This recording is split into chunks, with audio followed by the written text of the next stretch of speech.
नमस्कार, हेल्थ चर्चा में आपका स्वागत है। मैं अमर शेखर पाठक आज आपको उस बीमारी के बारे में बताने जा रहा हूं जिसके बारे में लोग चर्चा करना पसंद नहीं करते हैं।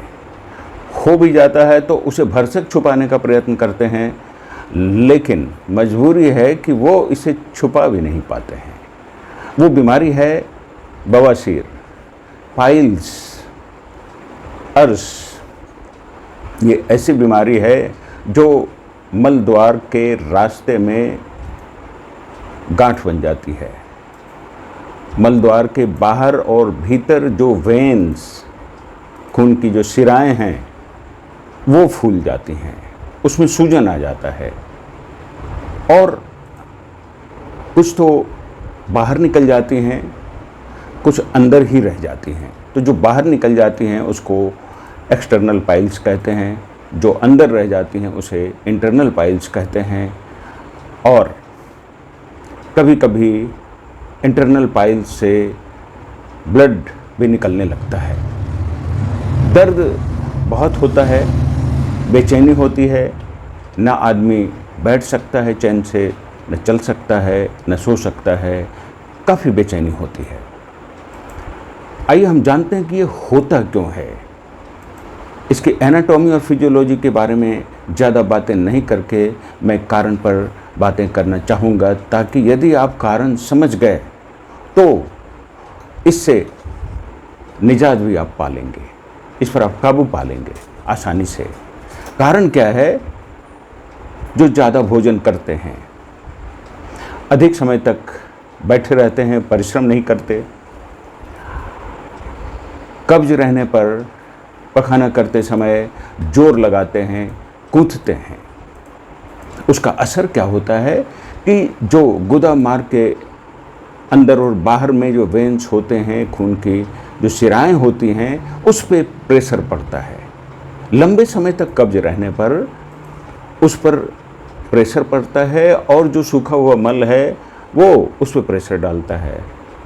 अंदर रहता है तो प्रेशर डालता है, निकलते समय भी वो प्रेशर डालता है। तो होते होते लंबे समय के बाद ये बीमारी प्रकट हो जाती है, होना शुरू हो जाती है बहुत दिनों से। लेकिन ये बीमारी प्रकट होती है जब वेन, शिराएं काफ़ी फूल जाती हैं, गांठ गांठ जैसा निकल जाता है, गांठ गांठ जैसी फूल जाती हैं और बहुत कष्ट देने लगता है। तब आदमी को समझ में आता है कि इसकी कितनी तकलीफ़ है और इसका इलाज अब होना चाहिए। तो कारण आपको समझ में आ गया। इसका मुख्य कारण है कॉन्स्टिपेशन, कब्ज। तो इसका उपचार भी आपको समझ में आ जाना चाहिए कि कब्ज को मुख्य रूप से आपको दूर करना है। सबसे पहली बात, कब्ज को दूर करने के लिए हमने एक वीडियो बनाया है, उसे आप ज़रूर देखें। उससे आपको कब्ज से छुटकारा पाने में बहुत सारी जानकारियाँ हासिल होंगी और आप उसका प्रयोग करके कब्ज से छुटकारा पा लेंगे। कब्ज से छुटकारा पाने के लिए मुख्य रूप से अपने भोजन में सुधार करने की ज़रूरत है। भोजन में फलों और सब्जियों को शामिल करने की ज़रूरत है अधिक से अधिक। और सब्जियों में भी याद रखिए, कम तली भुनी सब्जियां हो, कम मसालेदार सब्जियां हो तो ही आपके लिए हितकर है। उसके बाद कब्ज न हो, इसके लिए हमें अपने आंतों को सक्रिय भी करना होता है। अपने आंतों को सक्रिय करने के लिए हम क्या करते हैं, 2 भोजनों के बीच में 4 से 5 घंटे का अंतर होना चाहिए। इसके बीच में कुछ नहीं खाना चाहिए। भोजन को चबा चबा कर करें, पर्याप्त मात्रा में पानी पिएं। कम पानी पीना भी कब्ज का एक प्रमुख कारण होता है और वो बवासीर का प्रमुख कारण बन जाता है। अब आते हैं हम उपचार पर। पहला उपचार तो आपने अपने भोजन से संबंधित सुधार को अपना करके करेंगे। दूसरा जो उपचार है वो नेचर क्योर का बहुत ही सरल उपचार मैं बता रहा हूँ, जो आप आसानी से कर सकते हैं। उसमें पहला जो सबसे महत्वपूर्ण उपचार है वो है गुदा मार्ग को, जहाँ बवासीर हो गया है, उसे गर्म और ठंडा सेक देना। गर्म सेक आप कैसे दे सकते हैं? तो प्लास्टिक की एक छोटी बोतल में गर्म पानी करके और आप गुदा मार्ग को सेकें 3 मिनट गर्म से, और उसके बाद 1 मिनट ठंडे बोतल से सेकें या ठंडे पानी में कपड़ा भिंगा करके और उसे सेकें। इस प्रकार गर्म ठंडा सेक करने से उसका दर्द और उसका सूजन कम हो जाता है, उसमें आराम मिलता है। फिर आप अपने इंटेस्टाइन को, आंतों को सक्रिय बनावें। सक्रिय बनाने के लिए पेट का लपेट ठंडे पानी में पट्टी को डुबा करके, गार करके और उसे अपने पेट के चारों ओर लपेटेंगे। उसका असर आपके आंतों पे पड़ता है, आंतें क्रियाशील हो जाती हैं। आपके लीवर पे पड़ता है, लीवर एक्टिव हो जाता है। लीवर के एक्टिव हो जाने से आपकी जो कब्ज की समस्या है वो दूर हो जाती है, बवासीर की समस्या वो समाधान हो जाता है। तो ये लपेट भी बहुत ही फायदेमंद उपचार है। इसके बाद जब आपको लगे कि बवासीर का दौरा आने वाला है, दर्द होने वाला है या बहुत कष्ट झेल रहे हैं, तो आप गर्म पानी आधी बाल्टी में भर करके और उसमें पैर डुबाएंगे और 15 से 20 मिनट रखेंगे। उसके बाद निकाल करके उसे ठंडे पानी से धो लेंगे। ये उपचार बहुत कारगर है। ये बवासीर में जो खून का प्रेशर वहाँ बढ़ जाता है उसे वो घटा देता है और आपके दर्द में, सूजन में राहत मिल जाती है। इन उपचारों के बाद एक और महत्वपूर्ण उपचार आप कर सकते हैं, वो है गुदा मार्ग की मालिश, यानी पखाने की रास्ते की मालिश। पखाना करने के बाद आप उसे अच्छी तरह साफ़ करते हैं। साफ़ करने के बाद आप बड़ी उंगली में, बीच की बड़ी उंगली में नारियल तेल लगा करके और गुदा मार्ग में उसे थोड़ा सा घुसा करके और उसे चारों तरफ से मालिश करें, घुमा घुमा कर। ये बहुत ही लाभदायक उपचार है। और इसे गुदा मार्ग में घुसा देने के समय ये प्रयास करें कि जो मस्सा बाहर निकला हुआ है, जो गांठ बाहर निकली हुई है, वो अंदर जाए। और इस प्रकार जब आप कई दिनों तक करेंगे तो आप देखेंगे कि धीरे धीरे वो समाप्त हो गया, भीतर की ओर चला गया, सूजन खत्म हो गया और दर्द भी खत्म हो गया। हाँ, एक चीज़ ध्यान रखेंगे इसे करने में कि जब दर्द बहुत हो तो इसे नहीं करेंगे, नहीं तो दर्द बढ़ सकता है। इस प्रकार हमने बताया कि भोजन में कैसे सुधार करना है, क्या क्या सुधार करना है, कब्ज को कैसे दूर करना है। उसके बाद हमने बताया कि नेचर क्योर के कुछ जो सरल उपाय हैं उसे करके अपने शरीर को सशक्त कैसे बनाना है, आंतों को सशक्त कैसे बनाना है, कब्ज को कैसे दूर करना है और बवासीर के समस्या को कैसे कम करना है, ख़त्म करना है। अब हम चर्चा करेंगे उन यौगिक क्रियाओं को, यौगिक आसनों को जिनके द्वारा आप बवासीर में ज़बरदस्त फ़ायदा उठा सकते हैं। सबसे पहला जो आप आसन कर सकते हैं वो है सर्वांगासन। सर्वांगासन चित्र में दिए गए आसन की तरह आप करेंगे।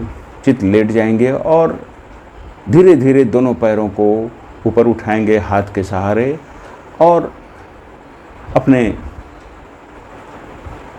छाती तक ऊपर उठाएंगे, हाथ से सहारा दे करके कुछ देर टिकेंगे और वैसी स्थिति में आप मूल बंध लगाने का प्रयास करेंगे। ये मूल बंध क्या है? तो गुदा मार्ग को भी अंदर की ओर खींचना। सर्वांगासन में यदि आप मूल बंध लगा करके सर्वांगासन कर सकते हैं तो इससे आपके बवासीर में बहुत ही फ़ायदा मिलेगा। सर्वांगासन कर सकते हैं। उसके बाद खाने के तुरंत बाद जो आसन आप कर सकते हैं वो है वज्रासन। चित्र में जिस ढंग से दिखाया गया है, दोनों पैर की एड़ियों पर बैठ करके उस ढंग से बैठ कर आप 15 मिनट आप उसी आसन में स्थित रहेंगे उसका फ़ायदा मिलता है। वज्र नाड़ी मजबूत होती है, उससे आपकी पाचन क्रिया मजबूत होती है और बवासीर में फ़ायदा होता है। इसके बाद एक और जो महत्वपूर्ण बात है वो है मूलबंध की।